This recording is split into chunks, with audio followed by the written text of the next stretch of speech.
Welcome everyone to the second lecture in our Zero Knowledge MOOC. In the last lecture, we looked at interactive Zero Knowledge protocols. In this lecture, and for the rest of the course, we will look at non-interactive protocols and their applications. In particular, we will focus on SNARKs, which are succinct non-interactive proofs. My name is Dan Boneh, and my goal for this lecture is to explain what SNARKs are, what they are good for, and how to construct them. So let's get started. First of all, I want to give you a little bit of intuition about what SNARKs are and what they're good for. So a SNARK fundamentally is a succinct proof that a certain statement is true. So what do I mean by a statement? Well, a typical statement we might want to prove is, for example, I know a certain message M such that if I hash this message using the hash function SHA-256, I get 0. Okay? So I'm the prover. I'd like to prove to you that I know such an M that SHA-256 of M is equal to 0. A SNARK is basically a proof that allows me to convince you that I know such an M. The proof should be very short, and it should be very fast for you, the verifier, to verify. The trivial proof is where I simply send the message over to you, but this trivial proof is not a SNARK, right? If my message M is large, let's say it's a gigabyte of data, then my proof is huge because I'm sending you a gigabyte of data as a proof. And also it takes you quite a while to verify the proof because you have to rehash now a gigabyte of data, so you, the verifier, have to work quite hard to verify that my proof is correct. In a SNARK, the proof is always short, and it's always very, very fast to verify. It sounds counterintuitive that we can do this. I can convince you that I know a message M, even though my message could be a gigabyte long. I know a message M whose hash is 0, but I can do it using a very, very short proof that takes you very little work to verify. That's the magic of SNARKs, that we can actually do this. Now, we might want to add another property to a SNARK, which makes it into what's called a ZK SNARK, a zero knowledge SNARK, where in fact not only is the proof short and fast to verify, the proof also reveals nothing about the message M that I know. So in other words, we treat the message M as secret, and I want to make sure that I can convince you that I know such an M, but I want to reveal nothing new about the message M. Now, currently there's massive commercial interest in SNARKs. I only listed some of the companies who work in this area. In the top row, I listed some of the companies who are building SNARK software. In the second row, I listed some companies who are using SNARKs. And in the third row, I listed hardware companies, some of the hardware companies that are building SNARK accelerators. We'll see why SNARK accelerators are needed in just a minute. And I have to say, this is only a partial list. There are many, many other companies who are now using SNARKs. Yeah, so this is quite remarkable to see that this concept of a SNARK has actually gotten quite a lot of traction in industry, and that's why there's such an effort to make SNARKs as practical as possible. Now, why is there so much commercial interest in this area right now? The reason dates back to the beginning of the study of proof systems back in the late 80s, early 90s, and in fact, there's a very elegant paper from 91 by Babayev, Fortno, Levin, and Szegedy. In the introduction to this paper, they say that using these proof systems, a single PC can monitor and verify the operation of a herd of supercomputers that are unreliable and running untrusted software. Now, what they meant by a single PC is actually a computer that's very slow and very expensive to operate. And instead of supercomputers these days, we would say GPUs. And so the point of this work is that a slow and expensive computer can verify the work of a GPU. Now, for many years, it wasn't exactly clear where is a slow and expensive computer, right? All of our computers are getting super fast. Even our phones are becoming super fast. So what is exactly a slow and expensive computer? Well, that has actually appeared in the last couple of years. In particular, the example of a slow and expensive computer is a layer 1 blockchain, which is, can be viewed as a computer, but it's actually quite a slow computer, and it's quite expensive to operate. So let's look at some of the applications for these SNARKs. We'll start with applications motivated by blockchains. And the first one is this idea called outsourcing computation. It's interesting that for this particular application, there's no need for zero knowledge. So there are no secrets here. Here we are just going to be using the fact that the proofs that SNARKs generate are short and fast to verify. The first example, which you may have heard of, is basically scaling the blockchain using what's called a ZK rollup. So here the idea is that an off-chain service can process a batch of 100 transactions or maybe even 1,000 transactions and prove to the L1 chain that all the transactions in the batch were valid transactions and all were processed correctly. What do we mean by valid transactions? These are transactions that are properly signed, they properly transfer funds around, and so on. So the L1 chain doesn't actually have to verify these 100 transactions one at a time. All the L1 chain has to do is verify this succinct proof that's very short and very fast to verify. So by doing this, we actually are able to scale the speed of the L1 chain by a factor of 100, because instead of verifying 100 transactions, the L1 chain just verifies a short proof. Another application comes up in the context of blockchain interoperability, where our goal is to bridge blockchains. Yeah, we'd like to move an asset from one chain to another. And the way we do that is basically by having the source chain lock up some asset and materialize it on the target chain. To do that, the target chain has to be convinced that the source chain really did lock up that asset. The way we do that is basically by proving to the target chain that, in fact, the consensus protocol on the source chain agrees to the fact that the asset has been locked up on the source chain.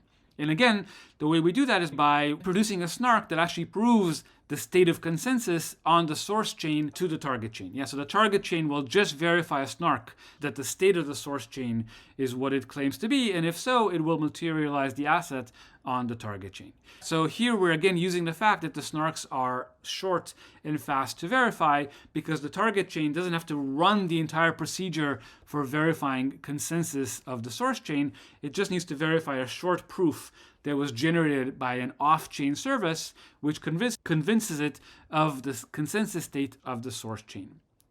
What's interesting is that in both of these applications, it's critical that the proof be non-interactive. This proof is going to be verified by a large number of blockchain validators. And so for that, it's crucial that the proof is non-interactive. We can't have the prover interactively proof to each and every validator that the statement is correct. A non-interactive proof allows all these validators to verify the proof without ever interacting with the prover. Another set of applications for SNARKs in the blockchain area does require privacy, and for this we would use a ZK SNARK. So these applications have to do with privacy, and the question is how to process private transactions on a public blockchain. What's a private transaction? A private transaction is a transaction where when the transaction is posted on chain, the transaction data is actually encrypted, or maybe it's committed to on chain. But the point is the transaction data is not available for the public to inspect, unlike on many existing blockchains where transaction data is available for the public. Now the transaction data is not available for everyone to see. We need to attach a zero-knowledge proof to argue that the transaction is valid, that it's properly signed by the originator, that no money is being created, and no money is being lost. And there are a number of projects that actually exactly use ZK SNARKs for this purpose. Another example where privacy is needed is in the context of compliance, where, again, we're posting encrypted or committed transactions on chain, so transaction data is not available for the public to see, and yet the originator of the transaction would like to prove that the transaction is compliant with local banking law. And so again, this is done by attaching zero-knowledge proof to the transaction to argue that banking laws are followed and the private transaction is compliant. And there's a company called Espresso that's actually deploying those kind of systems. Another example where ZK SNARKs are needed is when proving that an exchange is solvent. So let's say that an exchange wants to prove that it has more assets than its obligations to its customers. It would have to prove what its obligations are, and it would have to prove what its assets are, and prove that the assets are more than the obligations. But it would like to do all that in zero knowledge so as not to reveal how much assets it has and not to reveal its customer obligations. So again, this is a very elegant application of zero knowledge SNARKs, and there's a company called Riposa that's deploying these types of SNARKs. Now, what's interesting is that these blockchain applications are driving the development of ZK SNARKs, but in fact, there are many, many non-blockchain applications for this technology. So these non-blockchain applications are benefiting from the fact that blockchains drive so much of the development of SNARKs. I want to show you one example application that has nothing to do with blockchains, but it's a really elegant application of ZK SNARKs. And this has to do with fighting disinformation. So here's the problem. The problem is that when you look at a newspaper article, these articles often have images embedded in it. The problem is that the article might be about one event, and the image in the article might come from a completely different event at a completely different place at a completely different time. This is happening so much so that newspapers are struggling to actually educate their readers on how to identify misleading images in newspaper articles. And again, this is happening again and again and again and again, so much so that these news organizations are trying to educate the public about how to tell that pictures and videos are authentic. The industry is also developing technological solutions to this problem, and in particular, there's a recent standard called C2PA, which stands for Content, Provenance, and Authenticity, whose goal is to provide authentic provenance for images in newspaper articles. So let me explain how C2PA works.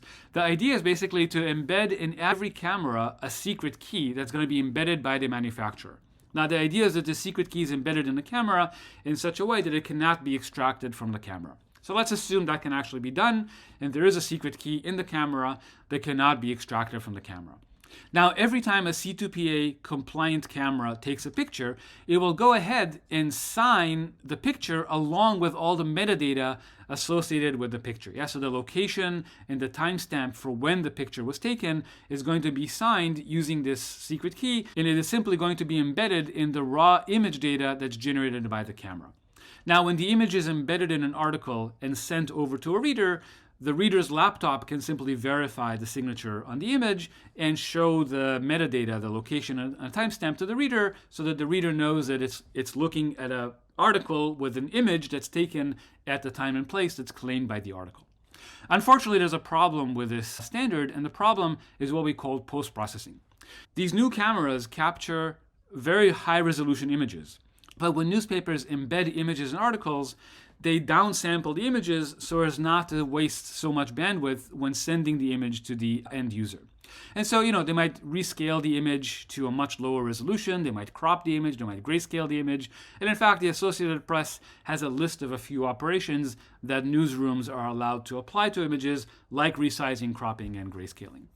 Now, the problem is, of course, that when you send a processed photo to the laptop can no longer verify the C2PA signature on the image, right? To verify a signature on an image, you have to have the original image data. Otherwise, you can't verify the signature. So now we have this problem that the signature exists, but the laptop isn't given the original image data, so it can't verify that the signature is valid. So SNARKs actually give a perfect solution to this problem. And so let me describe how this would work. The idea is that instead of embedding a signature in the image, we're going to replace the signature by a ZK SNARK. What does this SNARK do? Well, let's see. So the laptop actually has the processed photo and the list of operations that were applied to this photo. So for example, downsizing, grayscaling, cropping, and so on. Now, what the editing software in the newsroom is going to do is it's going to generate a ZK SNARK proof, pi, that proves the following statement. It proves, the newsroom is going to prove, I know an original image and I know a signature on this original image, such that the signature is a valid C2PA on the original image. The photo that I sent you, right, the edited photo, is the result of applying the authorized operations to the original image. And the metadata in the photo that you received is actually equal to the metadata in the original image. So this is what the ZK SNARK will prove. Basically, it proves that the photo that the laptop is looking at has the same metadata as the original photo. The original photo is properly signed, and the only operations that were applied to the original photo is cropping or resizing and such. Now, the laptop will verify this ZK SNARK proof, and then if it's valid, it will show the metadata to the user saying, yes, this image was taken at this location at this time. So how well does this perform? Well, these proofs are succinct. They're actually quite short, less than a kilobyte per proof. And they're also very fast to verify. So the browser can verify a single proof in about 10 milliseconds. So quite fast. And the remaining question is, how long does it take to generate these proofs for the newspapers, right? So remember, the newspaper has to generate one such proof for every image. So if it has 100 or 1,000 images to process per day, it basically would have to generate like 100 or 1,000 such proofs every day. Well, the images that come out of these Sony cameras are fairly high resolution. They're about 6,000 by 4,000 pixels. And even for such high resolution pictures, proving that resizing, cropping, and grayscaling was done correctly only takes a few minutes on a suitable machine. So quite a reasonable running time, but there are 2 points that I'd like to make. The first one is that proof generation is a highly parallelizable operation. So if the newspaper wanted to generate these proofs faster, it could simply throw more machines at the problem, and now instead of taking a few minutes, maybe it will only take a few seconds with enough machines. The second point I'd like to make is that here, for this application, it's crucial that the proofs are non-interactive. You notice the newspaper is not proving this fact interactively to every reader of the newspaper. No, the newspaper is generating a single proof, which is then sent to all the readers, and then every reader on its own can verify that the proof is valid and that the resizing, cropping, and grayscaling was done correctly. I'd also like to mention that generating proofs for such large images is at the boundary of what we can actually do efficiently. We'd like to also generate proofs of correct manipulation for large video files, but doing this for large video files is currently beyond our capabilities. But who knows, this field is advancing rapidly, and maybe in the future we would even be able to generate such proofs for large video files. And so to conclude this topic, I'd like to mention this very elegant paper called Photoproof by Neve and Tromer back in 2016 that already started looking at how to do proofs for correct image manipulations.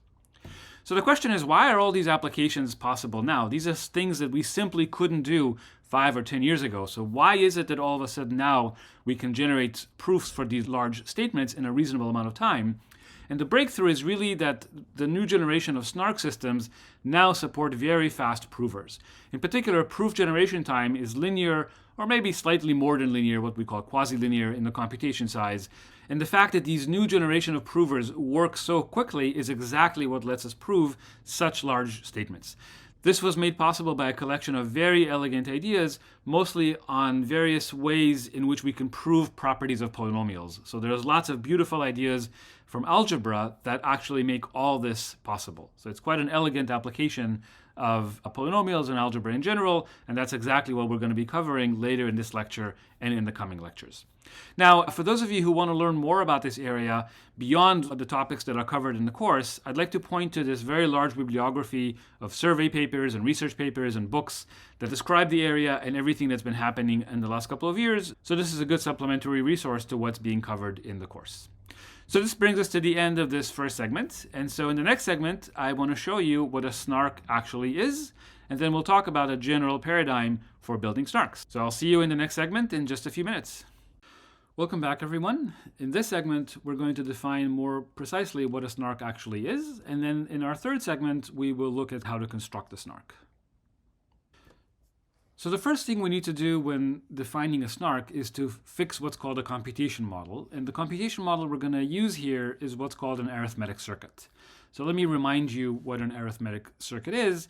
Basically, we're going to start by fixing a finite field. Now, if you're not comfortable with what a finite field is, don't worry. All it is just basically the set of numbers from 0, 1, 2, up to p minus 1, where p is some large prime. And I'm going to denote by capital F the set 0 up to p minus 1. And of course, you know that we can do addition and multiplication of elements in this set modulo p. And so this set with addition and a multiplication operation modulo p is what we call a finite field of size p. So we'll be using these finite fields throughout.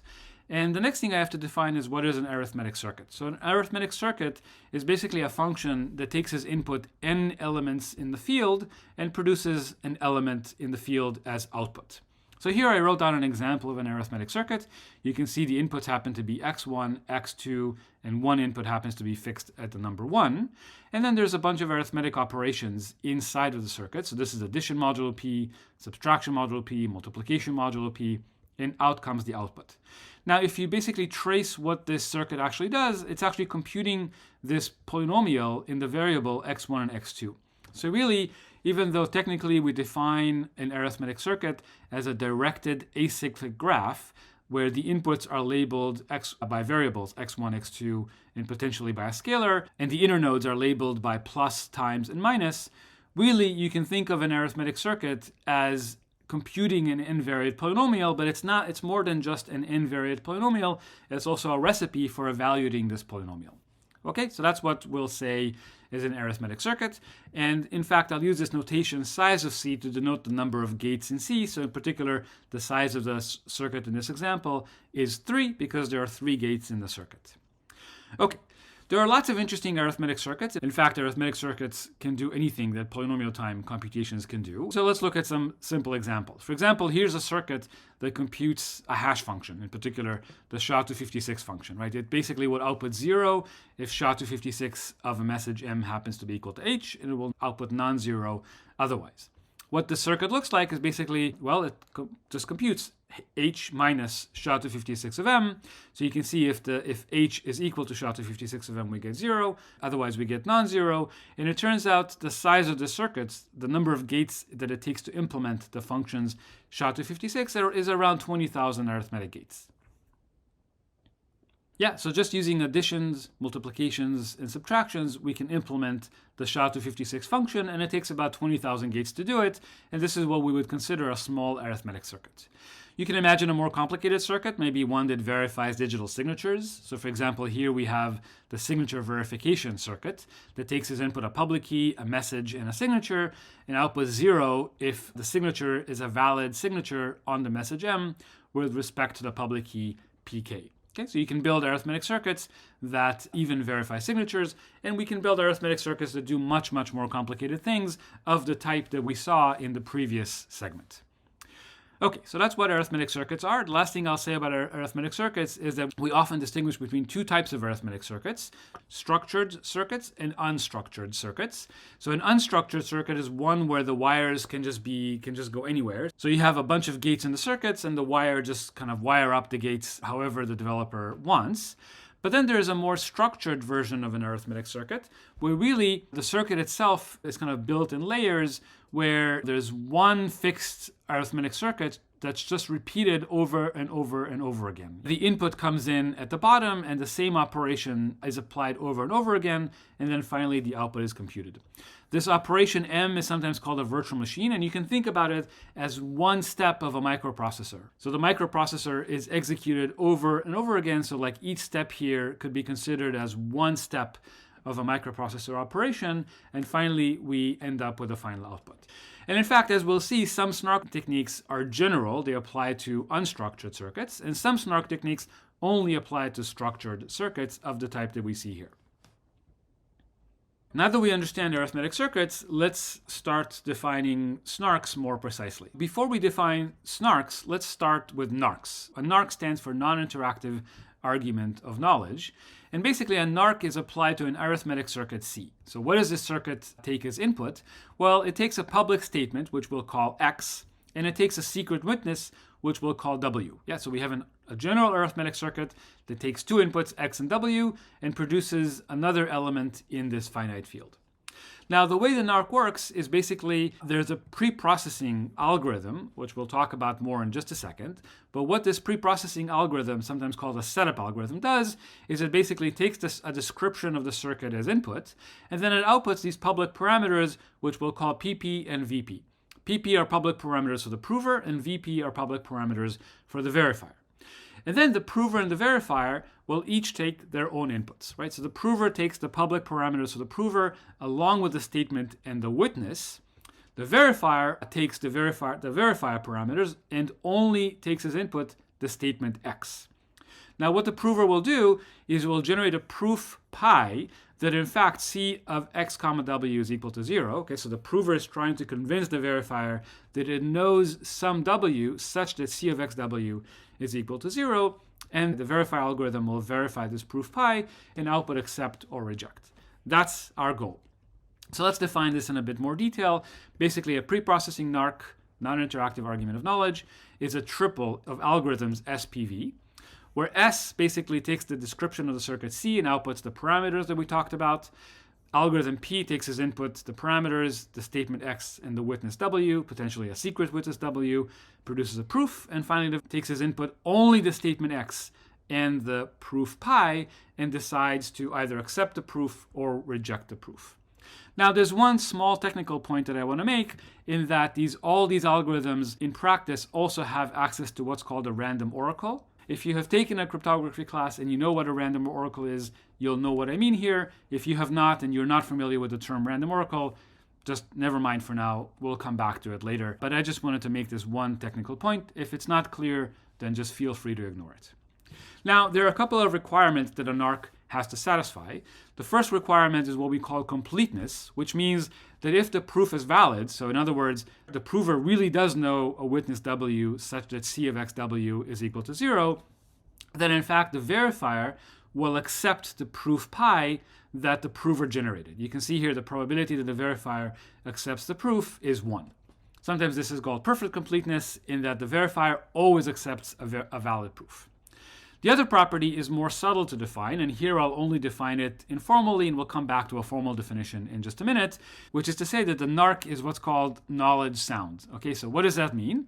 It means that if V accepts a proof from the prover, then the prover really knows a witness W such that C of XW is equal to 0. You notice I put knows in quotes because what does it mean for an algorithm to know something? Well, what it means is that there exists some sort of an extractor that if the prover is able to produce a proof that's accepted from the verifier, then the extractor is actually able to extract a valid witness from the prover. And again, we'll see what this means in just a minute. Okay, but what I want you to understand for now is that the NARK has to be knowledge sound, meaning if the verifier accepts the proof, the prover must know a W that makes C of XW is equal to 0. And now, optionally, we can ask the NARK to satisfy the privacy requirement. Namely, we could ask that the NARK be zero knowledge, meaning that everything that the verifier sees, the circuit, the parameters, the statement, and the proof, reveals nothing new about the secret witness W. So these are the three properties that we want our NARKs to satisfy. So one thing you should notice is that in fact there's a trivial NARK. The trivial NARK is where the proof pi is simply equal to the witness W, and then the verifier can just rerun the circuit and verify that C of XW is equal to 0.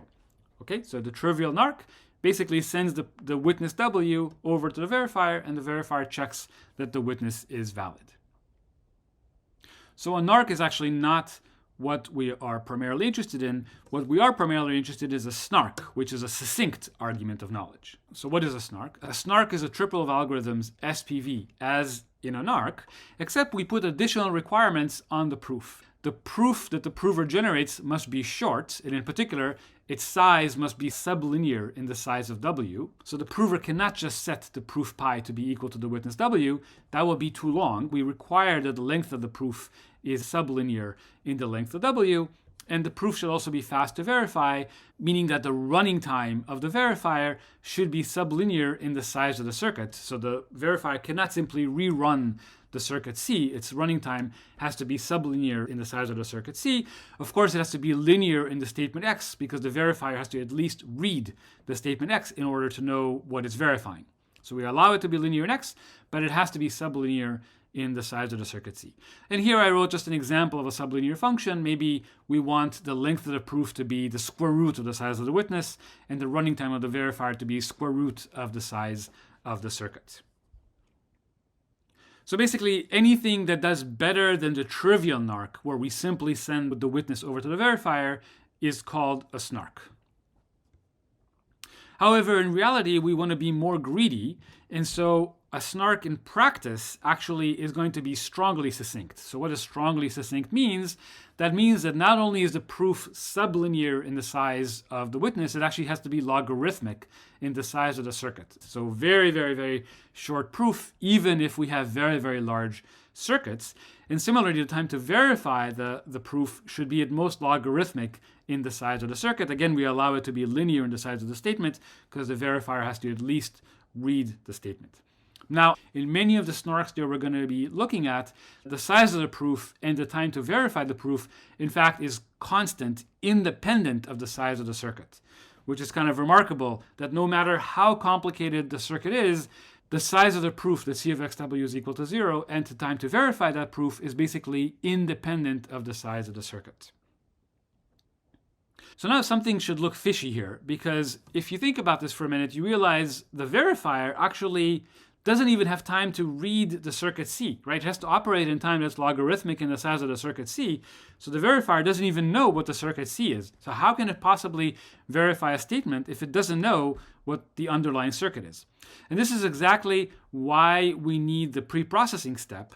What the pre-processing step does, this algorithm S here, is in some sense, it reads the entire circuit C and it generates a summary of the circuit C for the verifier. So the verifier parameters VP, their size is in fact at most logarithmic in the size of the circuit, and really they act as a summary of the circuit that still allow the verifier to verify that C of XW is equal to 0. It's kind of magical that this can be done, that we can summarize a circuit in such a way that a verifier can still verify evaluations of the circuit at arbitrary points x, w. But we'll see exactly how to do this. Okay, so that's what a SNARK is. It's a NARK with very strong constraints on the length of the proof and the time to verify the proof. And then basically, as we said, a SNARK is a NARK that is succinct, and a ZK SNARK is a SNARK that is also zero knowledge, again, intuitively meaning that the SNARK proof reveals nothing about the witness. So let me come back to the trivial SNARK because this is such an important point, right? So the trivial SNARK is not a SNARK. So what is the trivial SNARK? The trivial SNARK is where the prover simply sends the witness over to the verifier as the proof. And then the verifier will check that C of XW is equal to 0 and will accept if so. So why is this not a SNARK? Well, for three reasons. First of all, the witness might be long, and we want a very short proof, right? Again, the length of the proof should be at most logarithmic in the size of the circuit. Second, computing C of XW may be very hard, right? The circuit C could be a very complex circuit, and simply recomputing C of X, W might take the verifier quite a long time. And it's very important for us that we have a fast verifier. And finally, we might want to keep the witness W secret, whereas in the trivial SNARK, we simply reveal the witness W to the verifier, which might be unacceptable. Okay, so we're going to have to do something much, much more clever to build SNARKs, and that's actually what the rest of the course is devoted to. So let's talk a little bit more about the pre-processing step, which is quite interesting. So here, the pre-processing step is the step that generates these parameters for the prover and parameters for the verifier. And we said that the parameters for the verifier act as a summary of the circuit for the verifier. The pre-processing step often will take some random bits that we'll use to generate these parameters, and there are three types of setup procedure. The first one is what we call a trusted setup per circuit. So here, the setup procedure has to be run afresh for every circuit that we want to pre-process, and more importantly, it's really critical that the random bits are kept secret from the prover. Yeah, so in particular, if the prover ever learns these random bits R's, that will allow it to prove false statements, which would be a disaster because if we are able to prove false statements in the context of a blockchain, that allows the prover to actually create money or steal and so on. So we always want to keep the random bits R secret from the prover. Often what will happen is this trusted setup will be run for the circuit that we want to generate proofs for, and then the machines that generated this random secret R will actually be destroyed so that nobody will ever know what the secret R is. Sometimes this is called a trusted setup ceremony. It's kind of a complicated thing to do, and we'd like to avoid that as much as we can. So the second type of setup is better because now we basically get to split the setup procedure into two different procedures, what we call SINIT and SINDEX. Okay, so SINIT is something that's run once and for all. You notice it does not take the circuit as input. It's just run at the beginning of time once and for all. And this SINIT procedure will generate parameters which we'll call global parameters or GP. The machines that participate in this process are destroyed once the process terminates so that the random bits R remain secret and are never known to anyone. Then, once we've generated the global parameters, then there's a fixed deterministic algorithm that will take a description of a circuit C and the global parameters and generate the parameters for the prover and the verifier. Anyone can run the algorithm and verify that the parameters for the prover and verifier were generated correctly. So the reason this is better is because after we run through our one-time trusted setup, we can then generate parameters for as many circuits as we want. So this is sometimes called a universal setup. It's still trusted because we still have to trust this init procedure, but at least this one init procedure can be used for many, many, many circuits.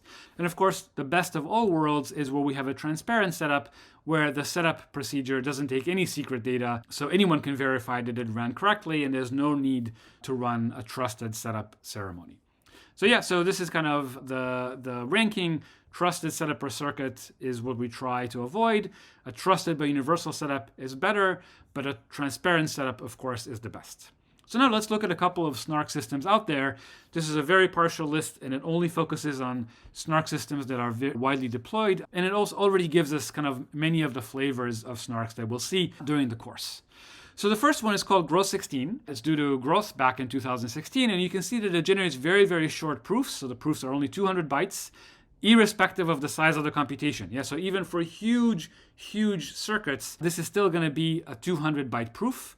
The verifier time also, you can see, is constant, independent of the size of the circuit. So it only takes 1.5 milliseconds or maybe 2 milliseconds to verify these proofs. However, this proof system requires a trusted setup per circuit. So every time we change the circuit we want to generate proofs for, we have to rerun the ceremony. A better set of systems that came out in 2019 called Plonk and Marlin have slightly longer proofs, still constant size, just slightly longer, 400 bytes. The time to verify the proofs is slightly more, but still constant size, independent of the size of the circuit. The benefit is now they have universal trusted setup. Okay, so we run our trusted ceremony once, and then we can generate parameters for as many circuits as we want. Then there are two more families I want to tell you about. One is called bulletproofs, which actually has longer proofs. So the proofs now are logarithmic in the size of the circuit. In practice, just translates to about 1.5 kilobytes. However, verification time is linear in the size of the circuits. So you notice these are not strongly succinct SNARKs. They have short proofs, but verification time is quite bad. However, the nice thing about this proof system is it's transparent. Yeah, it does not require a trusted setup at all. And the fourth category I want to talk about are called STARKs. So they have longer proofs. You notice they're about 100 kilobytes for reasonable size circuits. Verifying the proofs is now still logarithmic, although worse than Plonk or Growth 16. So this is actually a SNARK. You notice proof size and verification time are both logarithmic in the size of the circuit, and it's a transparent SNARK. As I mentioned, there are many other proof systems, and we will see many of those during this course. And in fact, we're going to go over the construction of these 4 proof systems in quite a bit of detail in the coming lectures. What's interesting is that for all 4 proof systems, actually the running time of the prover is almost linear in the size of the circuit. As I mentioned before, the fact that these provers run in linear time in the size of the circuit is actually what enabled this revolution in SNARK proof generation. So now that we have a better understanding of what a SNARK is, there's one detail that we left in the definition, which is basically how to define this knowledge soundness, right? What does it mean for the prover to actually know a witness W? Right, so what we'd like to say is that if the verifier V accepts a proof from the prover, that means the prover knows some witness W that makes C of XW equal to 0. But what does it mean for the prover to know W?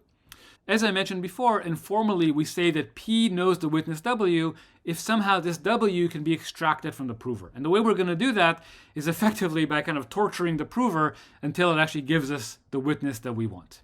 So let's see how we define this formally, like what does it mean to torture an algorithm? So formally we'll say that SPV is adaptively knowledge sound for a circuit C if the following is true. So suppose we have a polynomial time adversary A. So A here is going to act as a malicious prover that's trying to prove a statement without knowledge of the witness. We'll assume that the adversary A is split up into 2 algorithms, A0 and A1, and these algorithms work as follows. So first of all, we're going to generate the global parameters from our global setup algorithm, S init. And then we're going to give the global parameters to the first adversary algorithm, A0, and the adversary will generate C and X. This is basically the circuit and the statement where the adversary wants to forge a proof for. For a technical reason, we also allow the adversary A0 to generate some internal state. We'll see what that's used for in just a second. Next, we're going to run the indexer algorithm, this S-index algorithm, on the circuit C, and that's going to generate the parameters for the prover and parameters for the verifier. And finally, we're going to run algorithm A1, giving it the prover parameters, the statement X, and the state from A0, and algorithm A1 will generate a proof for us. And let's suppose that it so happens that when we give this proof to the verifier, along with the statement X, the verifier actually accepts with probability 1 over a million.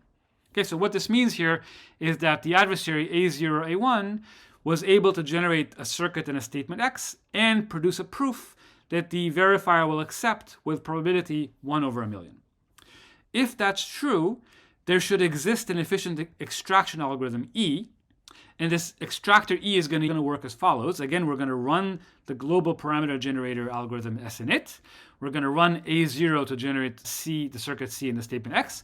And now when we run the extractor is going to interact somehow with algorithm A1, and it's going to be able to extract a witness W from this algorithm A1. Yeah, so how that works is something that we'll see later on in the course, but the point is this extractor is able to actually extract a witness from A1, and it so happens that, in fact, the extracted witness satisfies C of XW is equal to 0 with probability roughly 1 over a million minus perhaps some negligible value epsilon.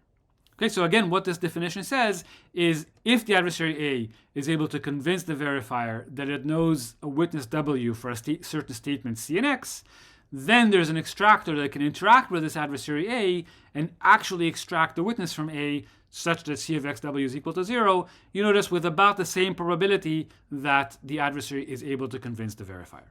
Okay, that's the idea for how we define knowledge soundness, and again, we'll see how to construct extractors later on in the course. Okay, so this brings us to the end of this segment, and in the next segment, we will see how to build an efficient SNARK. So see you in a few minutes. Welcome back, everyone. In this last segment of the lecture, we will see a general framework for building an efficient SNARK. First of all, let's quickly review what a SNARK is, at least the syntax for a SNARK. So a SNARK, again, a non-interactive argument of knowledge, is made up of 3 algorithms, S, P, and V. The setup algorithm takes as input a circuit and processes it and outputs parameters for the prover and parameters for the verifier. We said that the parameters for the verifier act as a summary of the circuit so that the verifier can run very fast even though it can't read the entire circuit.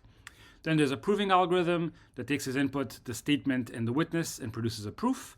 There's a verifier algorithm that only takes the statement and the proof and decides whether to accept or reject the proof. And what's actually being proven here is that the prover knows a witness W such that C of XW is equal to 0. And we said that circuits C actually are general enough that we can prove statements like I know a preimage of a hash function, or I know a signature on a particular message, or my encrypted transaction is a well-formed transaction.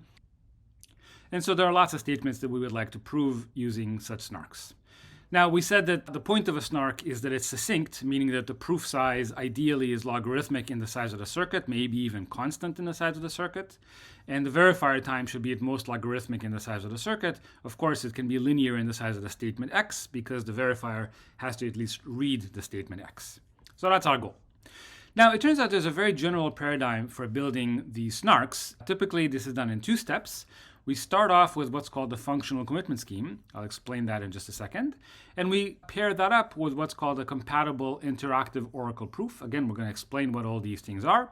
We put these 2 components together, and out comes a SNARK for general circuits. So the result of putting these 2 together allows us to prove for any circuit C in statement X that the prover knows W such that C of XW is equal to 0. Now, it turns out the functional commitment scheme is a cryptographic object, meaning that its security depends on certain cryptographic assumptions. And the oracle proof, the interactive oracle proof, actually is an information theoretic object, so we can prove security of an IOP unconditionally without any underlying assumption. But before we can get to combining these 2 objects, we first have to explain what each concept is. So let's do this in turn, starting with functional commitments.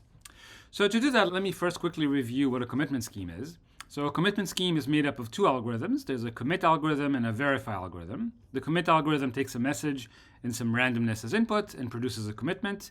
This randomness R is chosen at random in some randomness space, capital R. So this allows the committer to commit to the message M, and we'll call COM the commitment string. Then at a later time, the committer can open up the commitment by revealing the message and the randomness R, and the verifier will run a verification algorithm that outputs either accept or reject. And if it outputs accept, it means that it believes that the opening of the commitment COM is in fact the message M. Now, commitment schemes need to satisfy 2 properties. One is called binding, the other one is called hiding. Binding just means that a malicious committer can't produce a commitment and 2 valid openings for this commitment. Once you've committed to a message, you can't open the commitment into 2 different messages. So once you've committed, you're bound to the message you committed. And hiding means that the commitment string itself reveals nothing about the committed data. Yeah, so com reveals nothing about the message m. Okay, so we call these properties the binding and the hiding properties. And then there's a standard construction for commitment schemes using a hash function, where to commit to a message m, we hash the message m with some randomness r, and to verify the opening of the commitment, we again rehash the given message in randomness r and verify that the result is equal to the commitment string. And it turns out that for a suitable hash function h, this commitment scheme is in fact hiding and binding. So this is just a very basic commitment scheme, but in fact we need something with more properties, and in particularly what we will need is what's called a functional commitment scheme. So let me explain what does it mean to commit to a function. The first thing we're going to do is we're going to choose some family of functions f. So these are functions from the set x to the set y. We fix this set of functions, and the commitment scheme will be 4 functions in this set. Now the committer, which also happens to be the prover in our case, is going to have a certain function in this function family. And what he's going to do is he's going to commit to this function to the verifier. So he's going to choose some randomness, and he's going to use the commit algorithm to commit to a description of the function using the randomness, and he sends the commitment string over to the verifier. So you can imagine this function is expressed as a circuit, maybe as a C program. However the function is described, the prover will commit to this description and send the commitment over to the verifier.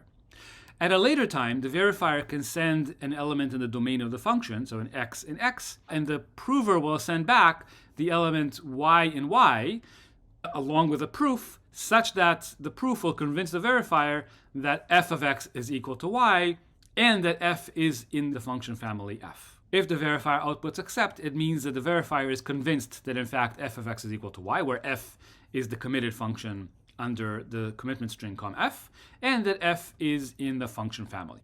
And I just want you to get used to the notation here. I'll put f in a box to refer to the commitment string that is a commitment to the function f. Yeah, so this f in the box here is another way to write com sub f. So let's look at a syntax for a functional commitment scheme in more detail. In particular, a functional commitment scheme for a functional family script f has a setup algorithm. The setup algorithm will output some global parameters gp.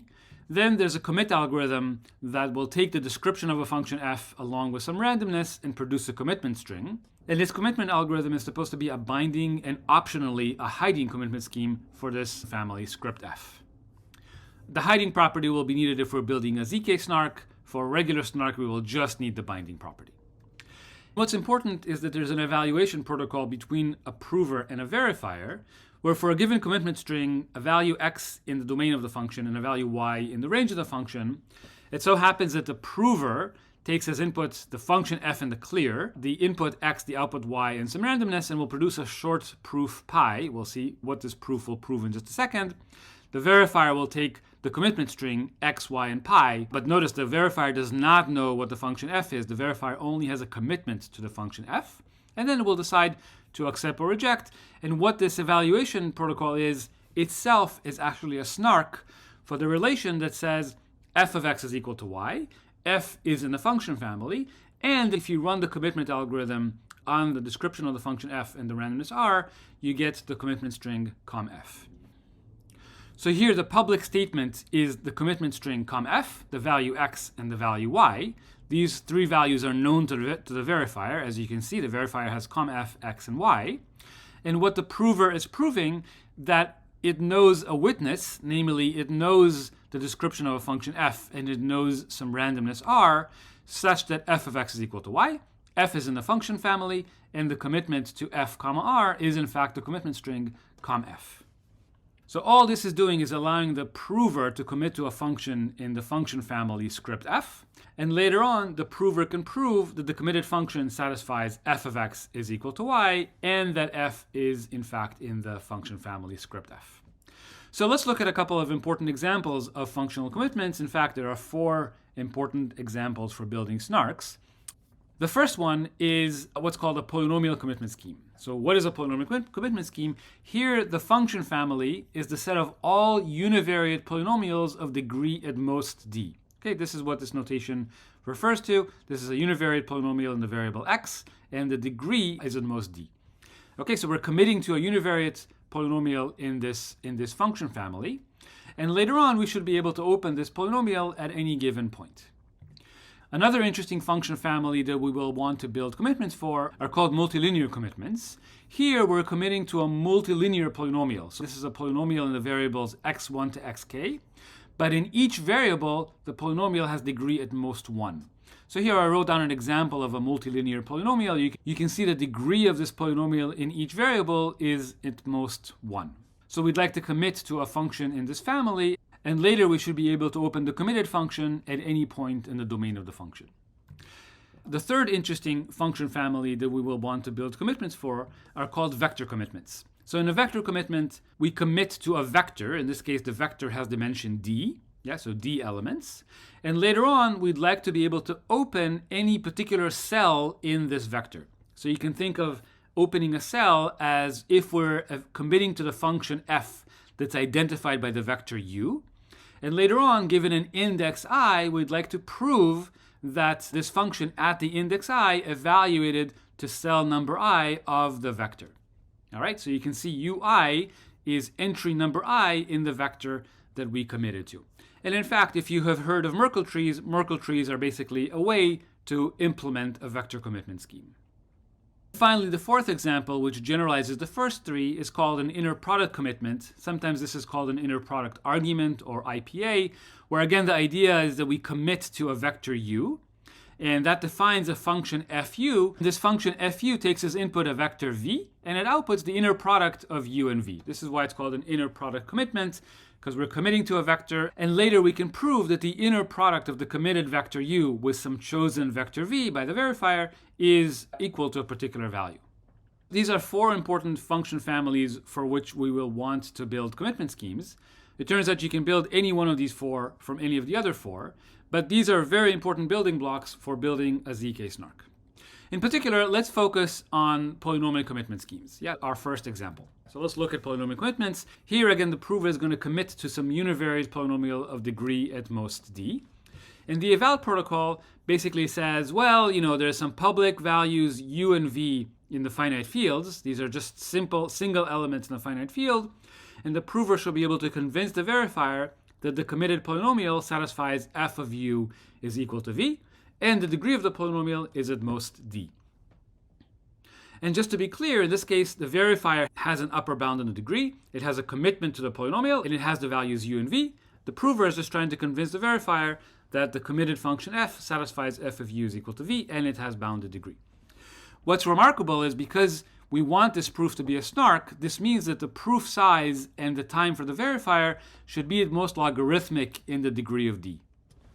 So here again, the prover is convincing the verifier that f of u is equal to v, but the verifier only runs in logarithmic time in the degree of the polynomial. In the next couple of lectures, we're actually going to see several constructions for polynomial commitments. They're actually very important for building SNARKs, but I just wanted to mention a few examples in case you want to look them up. We're going to cover many of these examples in the coming lectures. So using what's called a bilinear group, there are a number of polynomial commitment schemes. The most famous one is called KZG10. This one requires a trusted setup, so somebody has to generate the global parameters for the commitment scheme, but once those global parameters are generated, we can commit to arbitrary polynomials of bounded degree d. There's another commitment scheme called Dory from 2020 that actually does the same thing, but does not require a trusted setup. It's a little bit slower, and this is why actually most systems use actually the KZG polynomial commitment scheme. There's a way to construct polynomial commitments using only hash functions. This is using a protocol called FRI. We're going to talk about how FRI works in a future lecture. The only issue is that this generates relatively long evaluation proofs. They would be in practice on the order of like 100 kilobytes. The last two examples I'll mention is we can just use elliptic curves, just regular elliptic curves, no extra structure required. The polynomial commitment schemes that we get are called bullet proofs. The bullet proofs, we end up with a logarithmic size proof, so the proof is quite short. Unfortunately, the verifier time is actually linear in the degree of the polynomial. So even though the proofs are short, verification time is long, so this doesn't satisfy all the properties we want for a polynomial commitment scheme. And finally, I'll mention there's also a construction using what's called a group of unknown order called DARK from 2020, which also gives us a way to construct polynomial commitment schemes without a trusted setup, but this commitment scheme is relatively slow, so it has not gotten much traction in practice.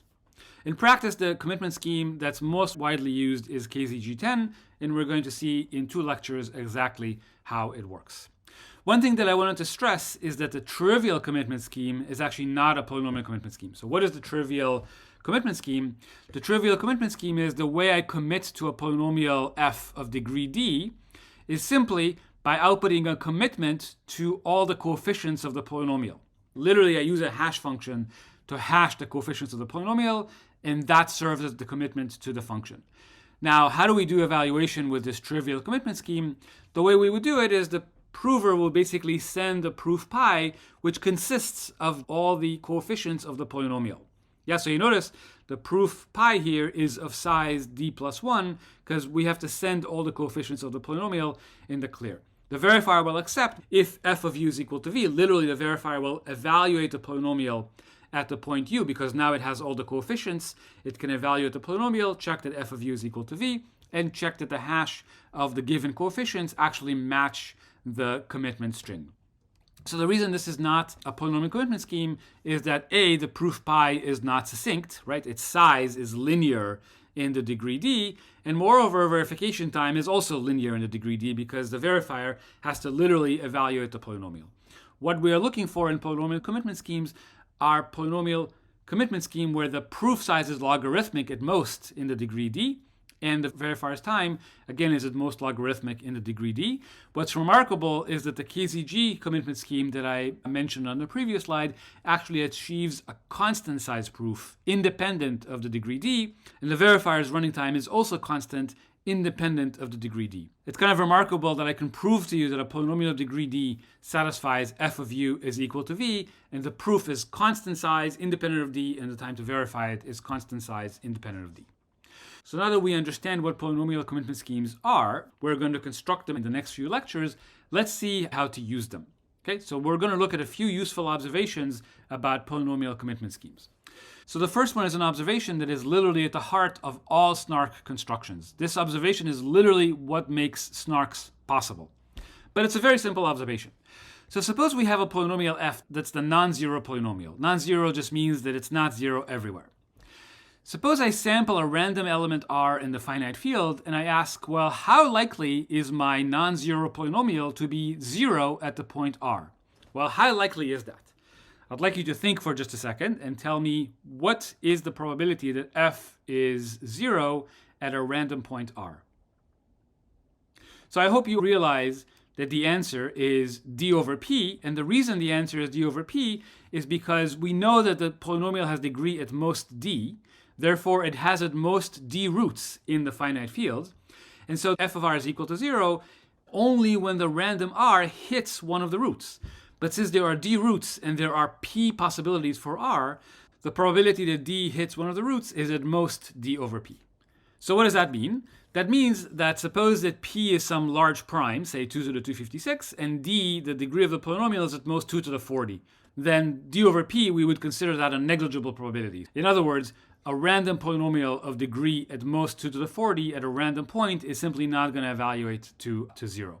What this means is if I choose a random point in the field, and it so happens that f of r is equal to 0, then with very, very high confidence, I can deduce that f is identically 0. Yeah, this just says that f is identically 0 with very high probability.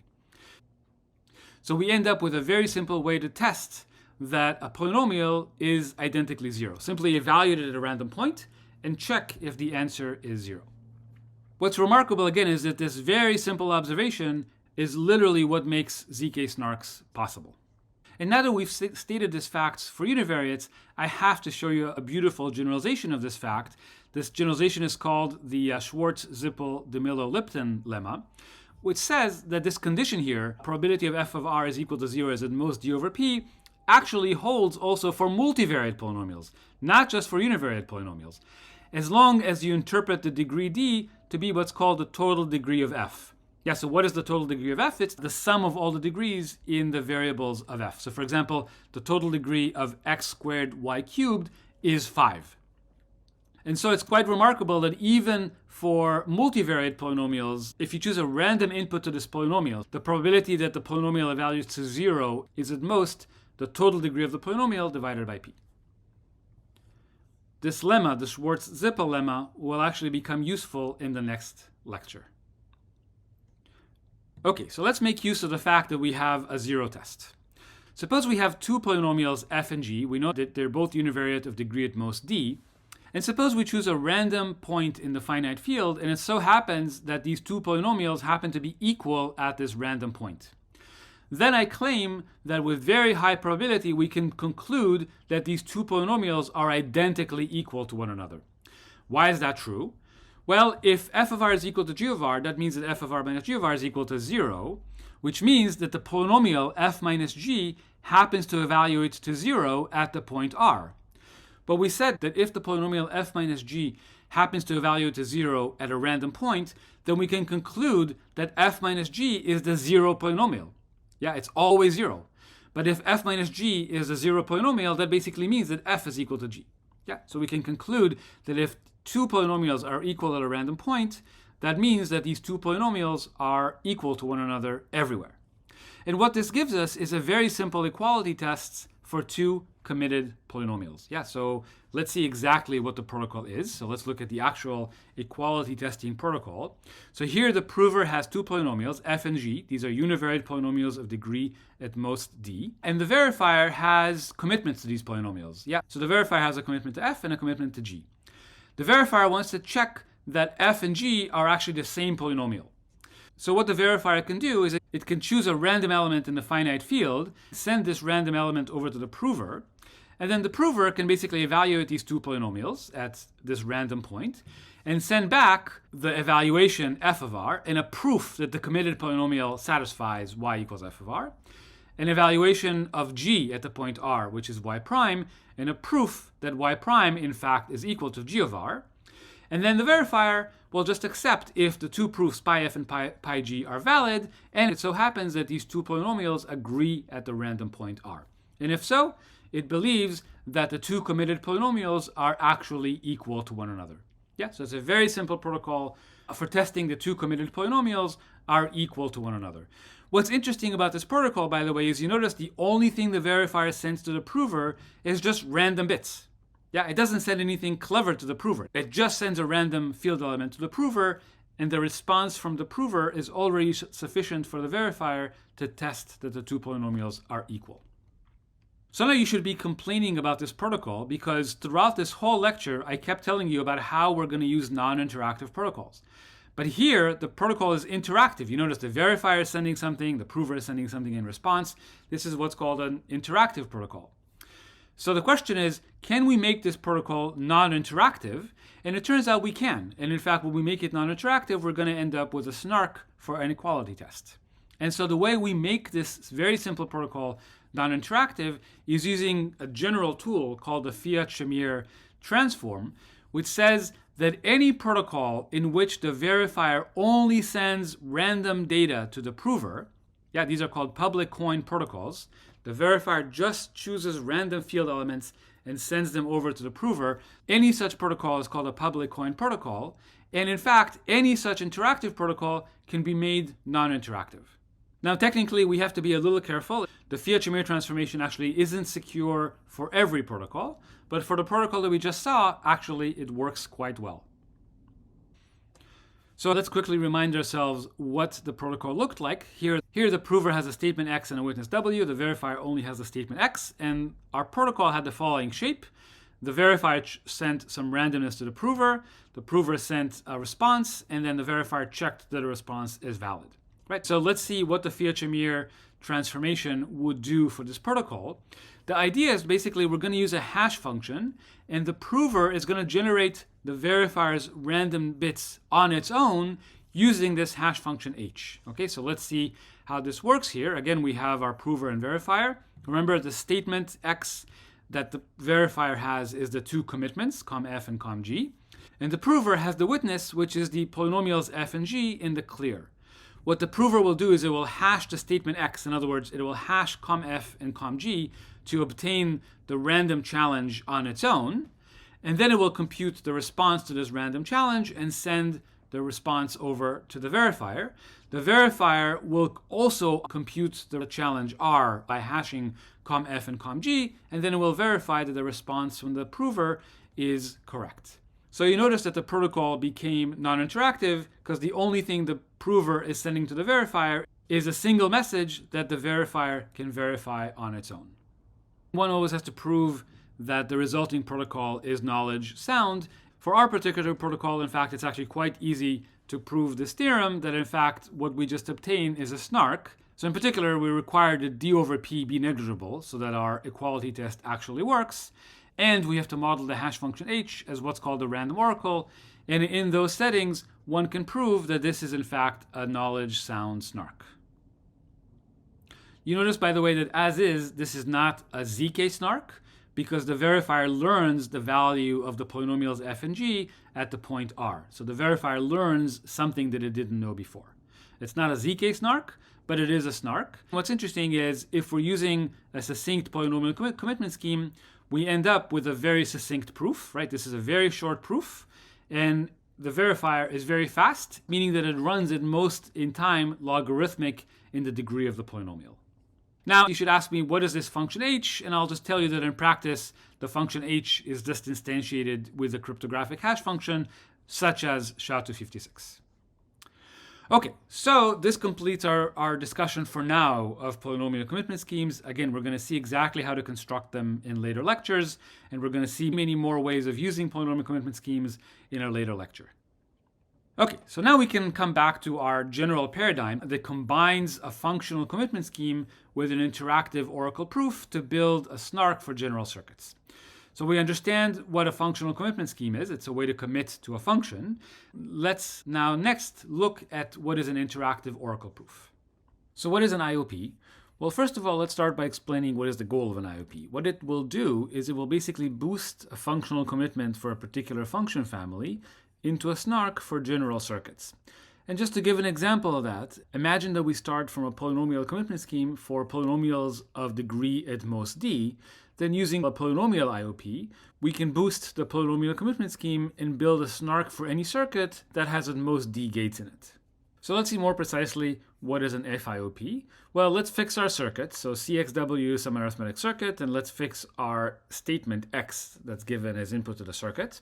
An FIOP is a proof system with a very specific structure. It will prove that the prover knows W such that C of XW is equal to 0 as follows. First of all, we run the setup procedure that pre-processes the circuit C. The setup procedure will output public parameters for the prover and public parameters for the verifier. But in this case, the public parameters for the verifier basically will contain a number of functions that in the context of an IOP, we will think of these as oracles for these functions. But of course, later on, when we convert this into a real SNARK, these oracles for the functions will just be replaced by commitments to the functions using the functional commitment scheme. So abstractly, you should be thinking of the verifier parameters as containing a bunch of oracles that the verifier can query. In practice, these will be replaced by commitments that the verifier can then evaluate at any points of its choice using the prover's help. So this is the setup procedure. And then for the prover to prove that it knows W such that C of XW is equal to 0, the prover and the verifier engage in the following type of protocol. So here again, to remind you, the prover has its parameters as input. It also takes the statement and witness as input. The verifier, of course, only takes the statement and the verifier parameters as input. It does not take the witness as input. Now, the prover begins by sending its own function to the verifier, but of course, again, it's not going to send a function as is. It's going to send an oracle to the function, which later on the verifier can evaluate at any point of his choice. And again, when we build an actual SNARK out of this, this oracle is going to be replaced with a commitment to the function f1 committed to by the prover. All the verifier does in this protocol is it just contributes random data. Okay, so it chooses a random element in a finite field. I want to remind you again that an arrow with $1 above it just means sample uniformly from the finite field. We send R1 to the prover. The prover will send another oracle, this time for a function f2. The verifier does the same thing. We'll send random values to the prover, and this will repeat itself for t rounds until eventually the prover sends its last oracle for the function ft. Again, when we instantiate this into an actual SNARK, this will be replaced with a commitment for the function ft. And again, the verifier can evaluate this function ft at any point of its choice using the prover's help.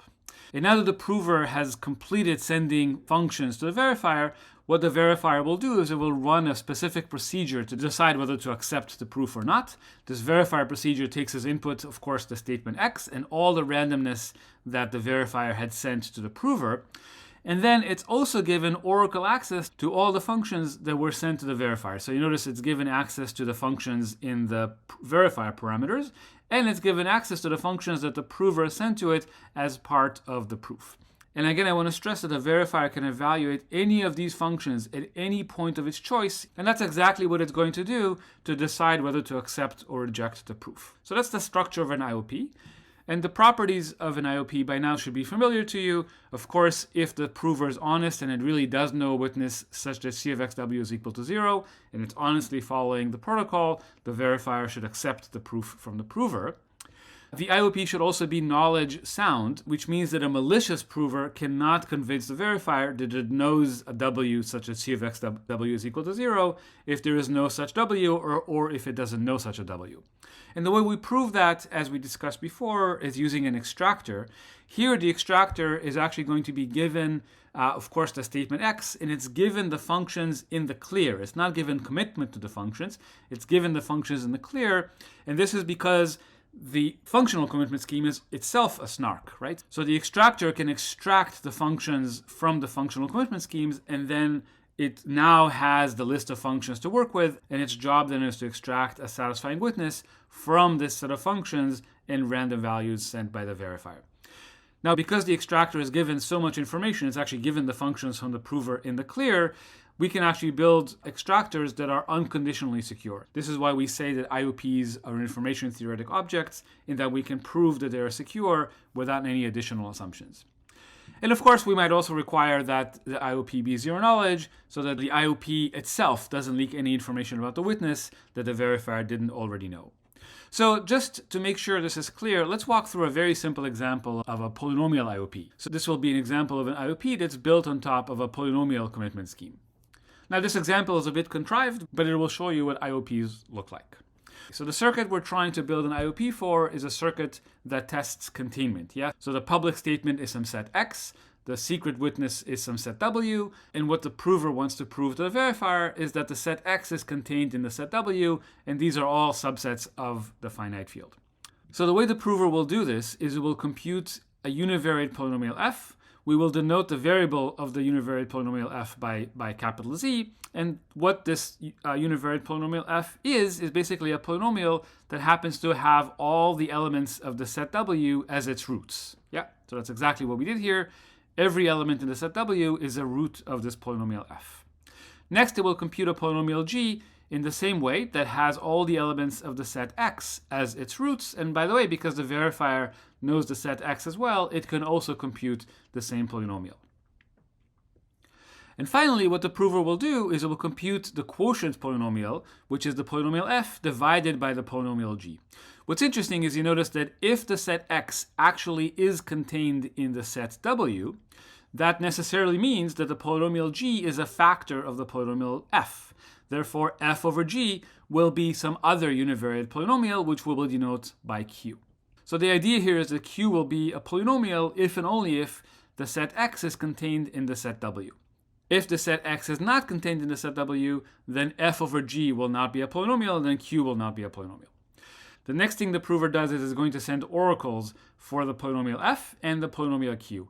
Now again, when we compile this into a SNARK, these oracles are going to be replaced by a commitment to the polynomial f and a commitment to the polynomial q.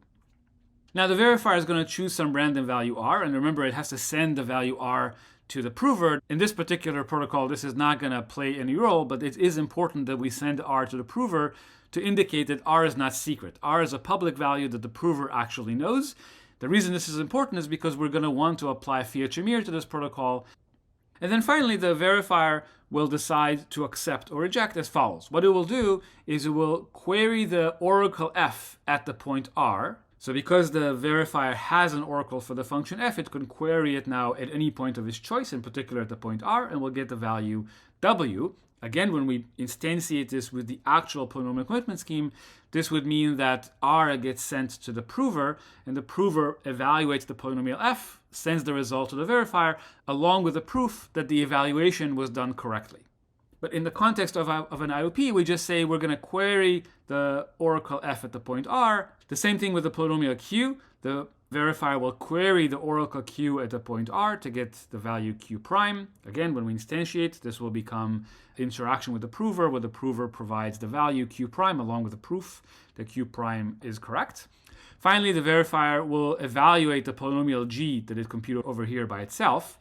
So it'll get a value x, and it will accept the proof if x times q prime is equal to w. Now, one thing I want to emphasize is the fact that the prover was able to send an oracle for q means that q is in fact a polynomial, right? The only oracles that the prover can send are oracles for polynomials. And so if q were not a polynomial, then the prover could not have sent an oracle for this polynomial q. So why is this a secure protocol? Well, we have to prove knowledge soundness. First of all, let's start with a very simple observation. If we accept that I claim that with very high probability the polynomial f is equal to the polynomial g times the polynomial q. Why is that true? Well, look at what this thing is checking here. Basically, we sample the polynomial f at a random point, the polynomial q at a random point, and the polynomial g at a random point, and then we're checking that these evaluations at a random point are equal to one another. Well, early on in the lecture, we said that if two polynomials happen to be equal to one another at a random point, that means that with very high probability, they're actually equal to one another as polynomials. So the polynomial on the left is the polynomial g times q, and the polynomial on the right is the polynomial f. So that means that f is equal to g times q as polynomials with very high probability. But as we said, if f is equal to g times q, that means that the polynomial g is a factor of the polynomial f, and that implies that x is actually contained in w as we wanted. So if the verifier accepts, then in fact it does mean that x is contained in w. This means that if the verifier accepts, then the statement is correct, x is contained in w, but we need to do more. We actually have to extract the witness w from this proof. Well, in this case, the extractor is going to be given the statement x, the two polynomials f and q, and the randomness r that the verifier sent to the prover. And so you can easily see how to extract the set w. Simply, the extractor will compute all the roots of the polynomial f of z, and that will be the extracted set w. And because g is a factor of f, that necessarily means that x is in fact a subset of the extracted w. So this gives us an example of an IOP where, again, as you notice, when we design an IOP, all we have to do is design what oracles does the prover send to the verifier, and then where does the verifier query these oracles. And for the last time, I'll say that we can now instantiate the IOP by using a polynomial commitment scheme where these oracles are replaced by commitments from the prover, and all these queries are replaced by basically sending the query point over to the prover.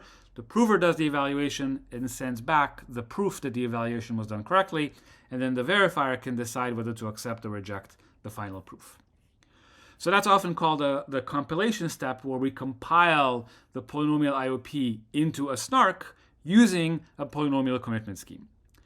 And so now we are ready to describe what I like to call the IOP zoo, which is a very general way to build SNARKs for general circuits. So if we're starting from a polynomial commitment scheme, we can use a polynomial IOP. And there are many examples of polynomial IOPs like Sonic, Marlin, Planck. These are things that we will talk about later on in the course.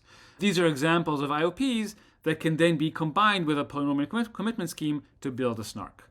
We can also start from a multilinear IOP. So a multilinear IOP is an IOP that will be combined with a multilinear commitment scheme.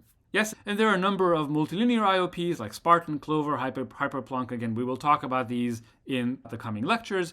And finally, we might start from a vector commitment, in which case we will need a vector IOP to build a SNARK. And there are examples of vector IOPs like Stark, Breakdown, Orion, which we'll see later. The point is, any of these IOPs can now be combined with an appropriate functional commitment scheme, either a polynomial commitment scheme, a multilinear commitment scheme, or a vector commitment scheme like a Merkle proof.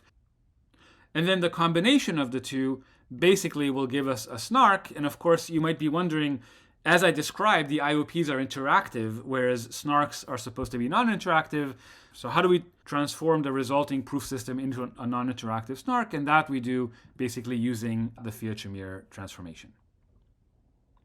So this concludes our very general paradigm for building SNARKs. We start by constructing an interactive oracle proof that expects a certain type of functional commitment scheme.